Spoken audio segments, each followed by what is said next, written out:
BJP যে অত্যাচার করছে, সিআরপিএফ এটা জওয়ানস বাহিনী না গুণ বাহিনী? পশ্চিমবঙ্গ বিধানসভা নির্বাচনে বড় ব্যবধানে পরাজয়ের পর রাজ্য রাজনীতিতে তৈরি হয়েছে তীব্র অনিশ্চয়তা।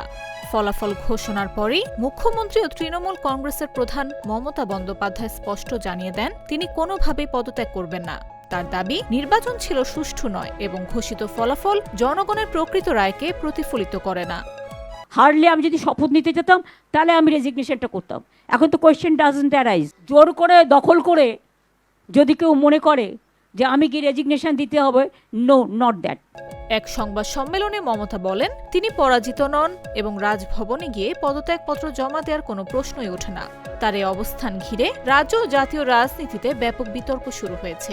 প্রতিদ্বন্দ্বী দল বিজেপি বিজয়ের পর এই মন্তব্য পরিস্থিতিকে আরও জটিল করে তুলেছে।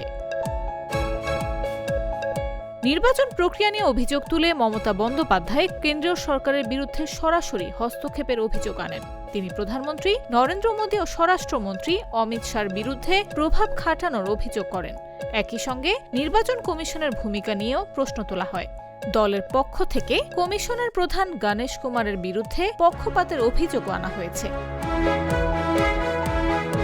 সংবিধান অনুযায়ী মুখ্যমন্ত্রী রাজ্যপাল কর্তৃক নিয়োগপ্রাপ্ত হলেও তার ক্ষমতা বিধানসভার সংখ্যাগরিষ্ঠতার উপর নির্ভরশীল। যদি আস্থা হারান তাহলে সরকার টিকে থাকতে পারে না। এমন পরিস্থিতিতে সাধারণ আস্থা ভোট, নতুন সরকার গঠন বা রাষ্ট্রপতি শাসনের পথ খোলা থাকে। এদিকে মেয়াদ শেষে বিধানসভা স্বয়ংক্রিয়ভাবে বিলুপ্ত হওয়ার বিধান থাকলেও বর্তমান পরিস্থিতি নতুন রাজনৈতিক ও সাংবিধানিক বিতর্কের জন্ম দিয়েছে।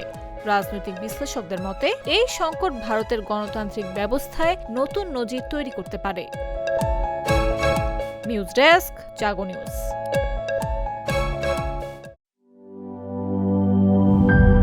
গ্লিটারের টুইন লেমন ও অ্যান্টিব্যাকটেরিয়াল ফর্মুলা বাসনকে চকচকে জীবাণুমুক্ত করে আমাদের দেয় গ্লিটার গ্যারান্টি।